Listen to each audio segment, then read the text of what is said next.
अवतल दर्पणों द्वारा प्रतिबिंब निर्माण। पहले हम अवतल दर्पण से, फिर उसके बाद हम पढ़ेंगे अवतल दर्पणों से, अवतल दर्पणों के उपयोग, फिर उसके बाद हम उत्तल दर्पण से प्रतिबिंब निर्माण और उत्तल दर्पणों के उपयोग। ये हमारा आज का पूरा प्रोग्राम है, ठीक है।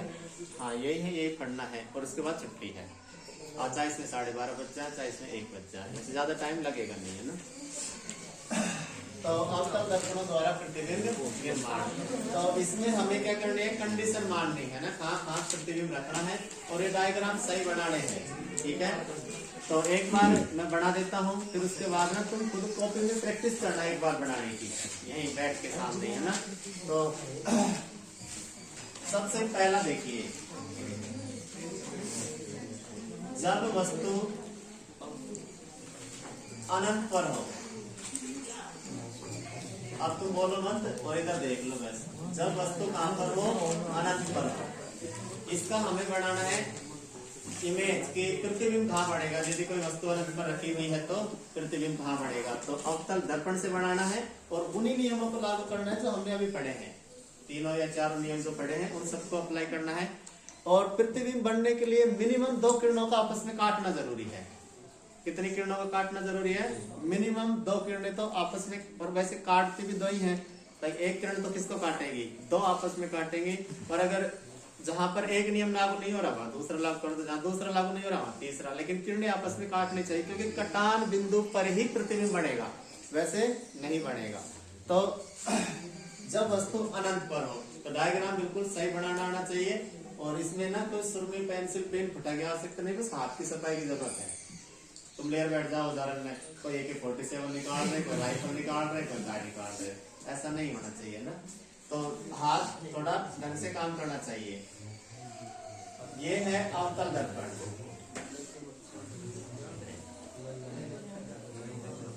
ठीक है। अब इसमें हमें वो सब चीजें लिखनी है जो अभी हमने शब्दावली में पढ़ी हैं। तो सबसे पहले इसका बीच का बिंदु ले लो, दर्पण का ध्रुव P, फिर उसके बाद मुख्य अक्ष खींच लो, पहले कोई फर्क नहीं पड़ता है। यहाँ पर इसका गोले का जो केंद्र होगा वही क्या कहलाएगा, वक्रता केंद्र C। इसके बाद इन दोनों के बीच का बिंदु कहलाता है फोकस बिंदु F। इतना तो तुम्हें लिखना ही है। अब वस्तु यहाँ पे रखी है, ये कोई वस्तु है, हालांकि हमने रख दी है लेकिन रखी नहीं है, हमने ये माना कि ये वस्तु अनंत पर है, ठीक है। तो ये दर्पण रखा है यहाँ और इसके सामने कोई वस्तु, ये रूम छोड़ दो, या डूंगर आ रही है छोड़ दो, नदी आएगी वहां छोड़ दो, पांडुपोड़ जी वहां छोड़ दो, सर इसका पहुंच जाओ थाना जी, जयपुर इधर ही है, जयपुर पहुंच जाओ। तो अनंत पे रखी है, हमें नहीं पता वस्तु कहाँ रखी है। अभी प्रकाश किरणें, इधर फिर शाहपुर आ जाएगा, उससे आगे फिर निम्स यूनिवर्सिटी आ जाएगी, फिर आगे सोमू आ जाएगा, चलते जाओ तो खड़श्याम जी आ जाएगा, फिर आगे तो इधर से आ रही है। तो अनंत से प्रकाश किरणें आ रही हैं, तो अनंत पर कोई वस्तु रखी है, तो मैं यहाँ बना दिया, लेकिन बताने के लिए कि अनंत पर कोई वस्तु रखी है तो प्रकाश किरणें आएंगी, और ये आ रही है प्रकाश किरणें जो मुख्य अक्ष के समांतर आपतित होंगी, ठीक है। तो ऐसे 4 या 5 किरणें हैं वो आपतित हो रही हैं जो मुख्य अक्ष के समांतर आ रही हैं। अब हमने पहले पढ़ा है कि मुख्य अक्ष के समांतर आने वाली प्रकाश किरणें, नियम में है ना, मुख्य अक्ष के समांतर आने वाली प्रकाश किरणें परावर्तन के बाद अवतल दर्पण से जब परावर्तन होता है तो कहाँ मिलती हैं, पहला नियम ही है, तो फोकस बिंदु पर मिलती हैं। तो ये सब किरणें एक बिंदु से गुजरेंगी, वह बिंदु मुख्य अक्ष पर होगा जिसे हम कहते हैं फोकस बिंदु। तो ये सब एक ही बिंदु से गुजरेंगी।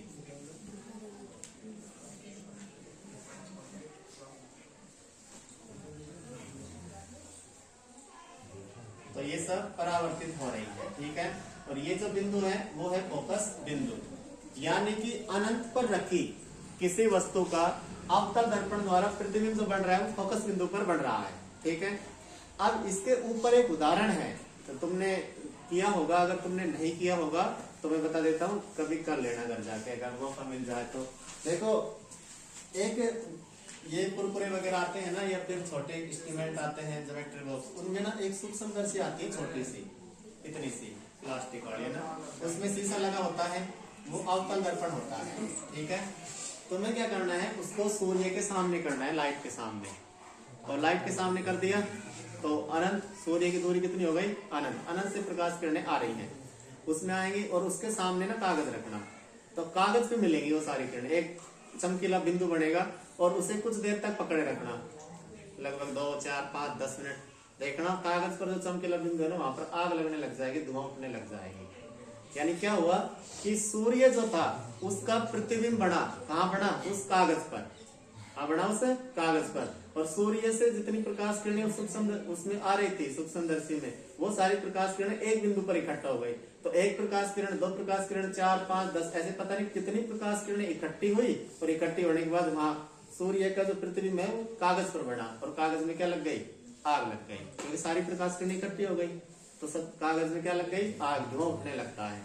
तो ये यही है, ठीक है, कि अनंत से आने वाली प्रकाश किरणें मुख्य अक्ष के किसी एक बिंदु पर मिलती हैं। तो इस तरीके का उपयोग किया जाता है सौर भट्टियों में, जहाँ सूर्य की प्रकाश किरणें आती हैं, अवतल दर्पण लगा होता है सौर भट्टी में, वो उनको एक जगह केंद्रित कर देता है। ठीक है, तो ये तो बन गया। अब हमें यहाँ लिखने हैं प्रतिबिंब की विशेषताएं, प्रतिबिंब की विशेषताएं, यानी जो प्रतिबिंब बना है फोकस बिंदु पर, ये क्या, कैसा बना है, कितना बड़ा है, कितना छोटा है, उल्टा है, सीधा है, वो सब कुछ लिखना है। सबसे पहले तो लिखनी है स्थिति, क्या लिखनी है, स्थिति, कहां पर बन रहा है, यानी फोकस बिंदु F पर, फोकस बिंदु F पर। उसके बाद हमें लिखनी है प्रकृति, क्या लिखनी है, प्रकृति। तो प्रकृति में हम दोनों चीजें लिखेंगे, दोनों चीजों का मतलब उल्टा है, सीधा है, बड़ा है या छोटा है। तो बताइए, पहले आकार लिख लो, फिर उसके बाद प्रकृति।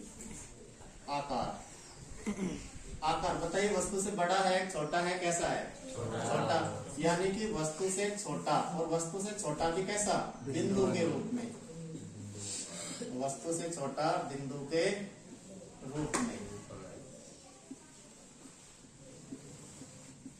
बिंदु के रूप में, यानी बिंदुवत बन रहा है। उसके बाद हम देखते हैं प्रकृति। प्रकृति का मतलब स्वभाव कैसा है, नेचर कैसा है, उल्टा है, सीधा है, वास्तविक है, काल्पनिक है। तो मैंने कहा था अवतल दर्पण से देखो प्रकाश किरणें वास्तव में परावर्तित हो रही हैं, और वास्तव में जब मिल रही है तो प्रतिबिंब कैसा बनेगा, वास्तविक। तो प्रकृति कैसी होगी इसकी, वास्तविक। और जो वास्तविक होते हैं वो हमेशा कैसे होते हैं, उल्टे, वास्तविक व उल्टा। ठीक है, तो इस तरीके से हमें 6 कंडीशन पढ़नी है। कितनी कंडीशन पढ़नी है, 6। तो ये एक है, आगे दूसरी, तीसरी, चौथी। अब हम कैसे बढ़ते जाएंगे, अभी तो वस्तु अनंत पर थी, अब अनंत और सी के बीच में, ठीक है, यानी कि सी से परे, तो अनंत और सी के बीच में रख लेंगे। फिर उसके बाद हम सी पर रखेंगे, फिर उसके बाद नेक्स्ट कंडीशन सी व एफ के बीच में, फिर उसके बाद एफ पर, फिर उसके बाद एफ व पी के बीच में। ये कंडीशन हमें बिंब की रखनी, यानी वस्तु इन जगहों पर रखनी है। तो प्रतिबिंब कैसा कैसा बनेगा उसके बारे में बताना है। ठीक है, तो 6 के 6 कंडीशन है। तो पहला तो बढ़ गया, दूसरा और बढ़ाते हैं ना। तो दूसरा देखो, जब वस्तु अनंत व सी के बीच में हो, अनंत व वक्रता केंद्र, अनंत व वक्रता केंद्र सी के मध्य हो, या फिर इसका दूसरा नाम क्या बनेगा, सी से परे हो, सी से परे। सी से परे का मतलब सी से दूर। तो ये रहा सी, वक्रता केंद्र इससे दूर, यहाँ पे रख दो कहीं पर। ठीक है, चाहे तो उसे अनंत और सी के बीच में बोल दो, चाहे उसे सी से परे बोल दो। तो यहाँ पे बनाएंगे, वही अवतल दर्पण बनाना है, वही अवतल दर्पण बनाना है। और अवतल दर्पण बनाने के बाद सब चीजें वो की वही खींचनी है। तो यहाँ दर्पण का ध्रुव P, यहाँ पर हो गया फोकस बिंदु F, यहाँ पर हो गया वक्रता केंद्र C। ठीक है, अब देखिए वस्तु कहाँ रखी है, C से परे। तो हमने कोई वस्तु यहाँ पे रख दी, यहाँ पे कोई वस्तु रख दी है। अब इससे प्रकाश किरणें आएंगी, तो प्रकाश किरणें, एक तो पहला नियम मुख्य अक्ष के समांतर, पहला नियम काम करेगा, मुख्य अक्ष के समांतर आने वाली प्रकाश किरण कहां से गुजरती है परावर्तन के बाद? फोकस बिंदु से। तो ये गुजर गई फोकस बिंदु से। ठीक है, दूसरा देखिए, दूसरा नियम क्या कह रहा है, यदि कोई प्रकाश किरण फोकस बिंदु से होकर आए तो वह मुख्य अक्ष के समांतर हो जाती है। तो ये देखिए, ये आ रही है फोकस बिंदु से होकर, अब ये परावर्तन के बाद कहां से जाएगी? मुख्य अक्ष के समांतर। दूसरा नियम लग रहा है। पहला नियम तो क्या था, मुख्य अक्ष के समांतर आने वाली प्रकाश किरण परावर्तन के बाद फोकस बिंदु से गुजरती है। दूसरा नियम, यदि कोई प्रकाश किरण फोकस बिंदु से होकर आ रही है तो परावर्तन के बाद वह मुख्य अक्ष के क्या हो जाएगी? समांतर। तो ये हो जाएगी मुख्य अक्ष के समांतर, ऐसे गुजरेगी ये। अब ये दोनों जहां काट रही हैं वहां पर प्रतिबिंब बनेगा। तो ये दोनों कहां काट रही हैं? यहाँ पर, देख लो। अब यहाँ पर बनेगा वस्तु का प्रतिबिंब। ठीक है, आ गया समझ में खूब अच्छी तरीके से। अब यहाँ वो लिखना है प्रतिबिंब की विशेषताएं। तो पहले हम लिखेंगे स्थिति। स्थिति का मतलब कहाँ बन रहा है? तो कहाँ बन रहा है? सी व एफ के बीच में, सी व एफ के बीच में या मध्य में। उसके बाद आकार, बताइए भाई वस्तु से बड़ा है, छोटा है, कैसा है? देखो वस्तु इतनी बड़ी है, मेरी तो आंख छोटी है, तुम्हारी आंख तो बहुत बड़ी है। ढंग से देख लो, ये वस्तु है और ये प्रतिबिंब है। कौन बड़ा है, कौन छोटा है? वस्तु तो बड़ी है और प्रतिबिंब क्या है? छोटा है। तो वस्तु का आकार कैसा हो, ये प्रतिबिंब का आकार कैसा होगा? वस्तु से छोटा, वस्तु से छोटा। इसके बाद तीसरा लिखना है प्रकृति। तो प्रकृति में हम क्या लिखेंगे? यहाँ पर तो बिंदु के रूप में था, वस्तु से छोटा था, नहीं वास्तविक में उल्टा था। यहाँ पर भी देख लो, ये तो सीधा रखा है और प्रतिबिंब कैसे बन रहा है? उल्टा। तो उल्टा होता है वो हमेशा कैसे होता है? वास्तविक। तो वास्तविक व उल्टा, वास्तविक व उल्टा। ठीक है, आगे को उचित तरीके से समझ में। अब हम वस्तु को कहाँ रखेंगे? वक्रता केंद्र सी पर। जब सी पर रखेंगे तो प्रतिबिंब भी सी पर ही बनेगा। जितनी बड़ी वस्तु है उतना ही बड़ा बनेगा, उल्टा बनेगा, वास्तविक बनेगा। ठीक है, तो देखते हैं तीसरा। जब वस्तु या बिंब सी पर हो यानी वक्रता केंद्र पर हो तो वही अवतल दर्पण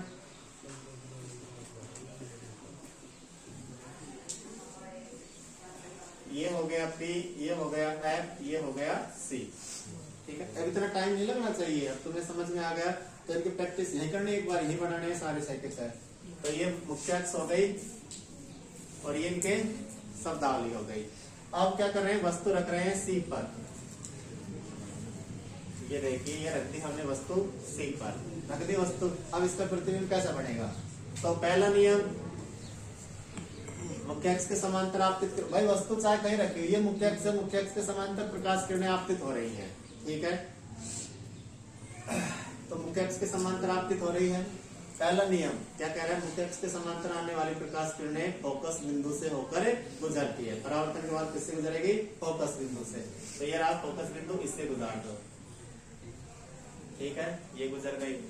और इन चिन्ह लगाने मत भूलना, आने वाली का और जाने वाली का, आने वाली का भी और जाने वाली का भी चिन्ह तो लगना चाहिए। ठीक है, हंसने की बात नहीं है, तुम हंसते हो तो खेल लिया करो, बस ऐसा मत करो।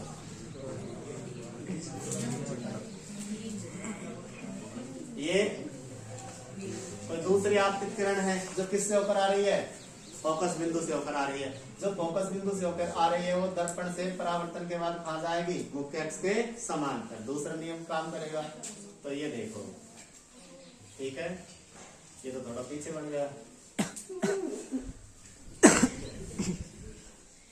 ठीक करते हैं इसे थोड़ा सा ना।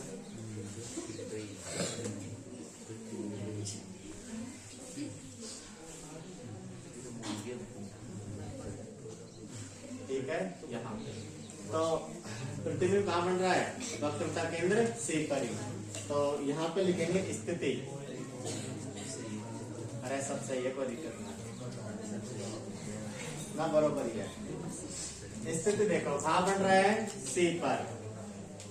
आकार कैसा है? वस्तु के बराबर है, बड़ा है, छोटा है? वस्तु के बराबर। अब देखो इनमें से कोई सा भी क्वेश्चन पूछा जा सकता है। कैसे पूछा जा सकता है कि अवतल दर्पण के लिए वह कौन सी स्थिति है जिसमें प्रतिबिंब वस्तु के बिंब के बराबर बनता है। एक नंबर में कौन सी स्थिति है, जब वस्तु कहाँ रखी हो, सी पर, वस्तुता केंद्र पर रखी हो। तो ये डायरेक्ट पूछे जाने वाले क्वेश्चन है, इसमें पता होना चाहिए। और प्रकृति कैसी होगी, वास्तविक व उल्टा, वास्तविक व उल्टा। ठीक है। अब चौथी कंडीशन हम क्या लेंगे, सी व एफ के बीच में, रखेंगे सी व एफ के बीच में। तो यहाँ बना दे चौथी कंडीशन, जब वस्तु सी व एफ के मध्य हो। ठीक है, सी व एफ के मध्य हो। तो देखिए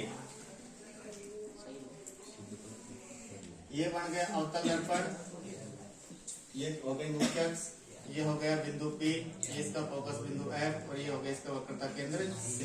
ठीक है। अब हम वस्तु रख रहे हैं C व F के बीच में। तो ये वस्तु रखती है हमने C व F के बीच में। तो यहाँ से आपतित प्रकाश किरण मुख्य अक्ष के समांतर। ठीक है। पहला नियम, फोकस बिंदु से होकर गुजरेगी। अरे अब तो नियम समझ में आने लग गए होंगे, कौन आ रहा था अभी? तो फिर मैडम आगे तुम खड़ा हो गई है ना, मास्टर से बस की ना तारी मैडम।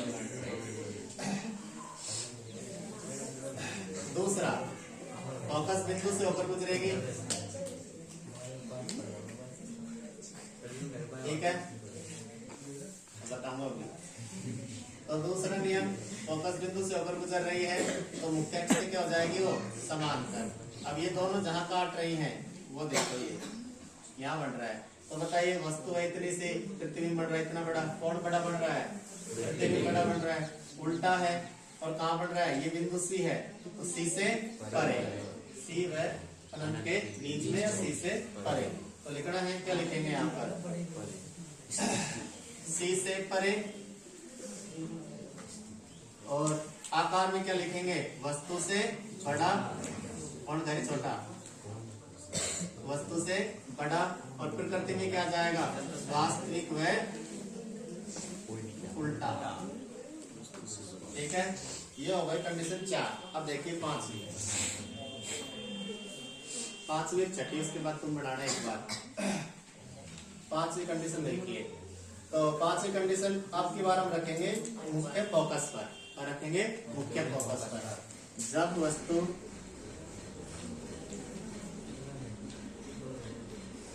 F पर हो, जब वस्तु कहाँ हो, F पर।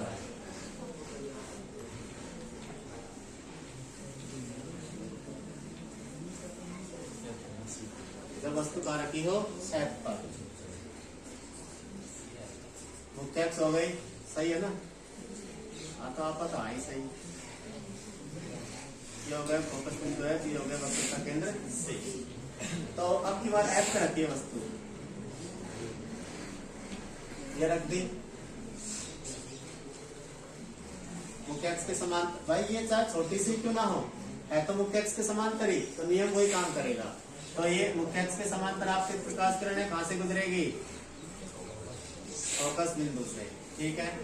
दूसरी प्रकाश किरण कैसे आएगी, अब फोकस बिंदु से तो आएगी नहीं, क्यों, क्योंकि वस्तु खुद ही रखी है फोकस बिंदु पर। जैसे मैं कहूँ कि मैं क्लास में पहले स्थान पर हूँ और मुझसे आगे कोई आए, और तो सब कौन आएगा, तो ही पहला पे, वही तो बात हो गई।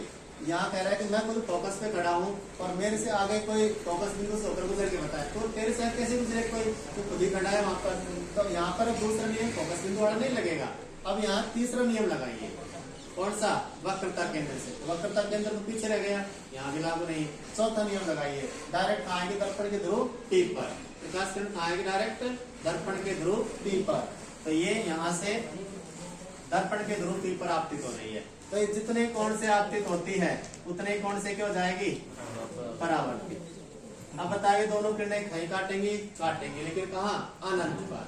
ठीक है, यहाँ तो जाएंगे नहीं, नीचे बढ़ाते जाओ, फिर ये सिकुड़ते जाएंगे और अंत में कहीं ना कहीं मिलेंगे, तो वहां बढ़ेगा प्रतिबिंब, अनंत पर बढ़ेगा। तो क्या लिखेंगे इसमें, स्थिति कहाँ बढ़ेगा प्रतिबिंब, अनंत पर। वस्तु से बड़ा होगा, छोटा है बहुत बड़ा, बहुत बड़ा। आकार वस्तु से बहुत बड़ा। और प्रकृति कैसी होगी? वास्तविक व उल्टा। वास्तविक व उल्टा। ठीक है। नेक्स्ट कंडीशन छठी कंडीशन को देखिए। जब वस्तु F पर हो, अब की बार रखेंगे वस्तु F व P के बीच में हो।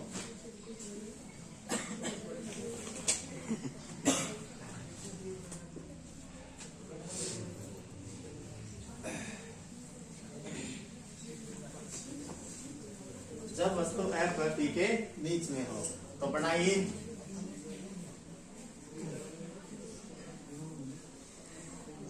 ये तो बन गया अवतल दर्पण, ये आ गई मुख्य अक्ष, ये हो गया दर्पण का ध्रुव P, ये हो गया फोकस बिंदु F और ये हो गया वक्रता केंद्र C। इतना तो पता होना ही चाहिए। अब देखो वस्तु कहाँ रखी है? F व P के बीच में, यहाँ पे रख दी। पहला नियम वही, मुख्य अक्ष के समांतर। तो ये कोई प्रकाश किरण है, मुख्य अक्ष के समांतर आ गई। कहां से जाएगी? ये F से जाएगी। ठीक है। अब दूसरा नियम तो लागू नहीं होगा क्योंकि वस्तु खुद ही फोकस बिंदु से आगे है। भाई वस्तु खुद यहाँ की है तो यहाँ से प्रकाश किरण फोकस बिंदु से होकर कैसे आएगी? आएगी नहीं। तीसरा नियम वक्रता केंद्र नहीं होगा। चौथा नियम वही, डायरेक्ट कहाँ आएगा? दर्पण के ध्रुव P पर। तो जितने कोण से आएगी उतने कोण से वापिस जाएगी। क्यों हंस रहे यार? क्यों हंस रही है भाई? शोर मजाला खाएगा।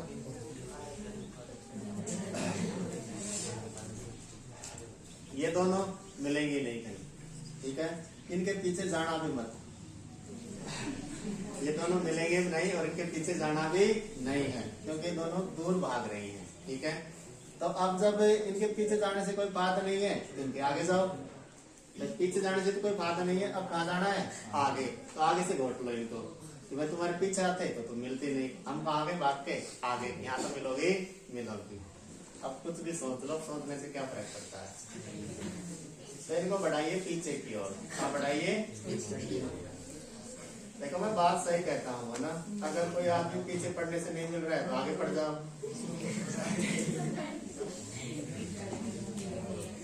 ठीक है। ये बनेगा, यानी यहाँ पे काटेंगे। अब ये देखो वास्तव में मिल रही है, मिलती हुई प्रतीत हो रही है, प्रतीत हो रही है।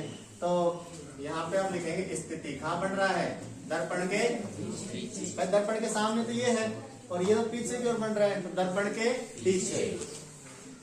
तो दर्पण के पीछे। आकार बताओ, वस्तु के बराबर है, वस्तु से बड़ा है, छोटा है? बड़ा। वस्तु से बड़ा। प्रकृति, अब बताओ प्रकृति कैसी है? आभासी और सीधा। सीधा बन रहा है और सीधी वस्तु हमेशा आभासी, आभासी व सीधा। ठीक है।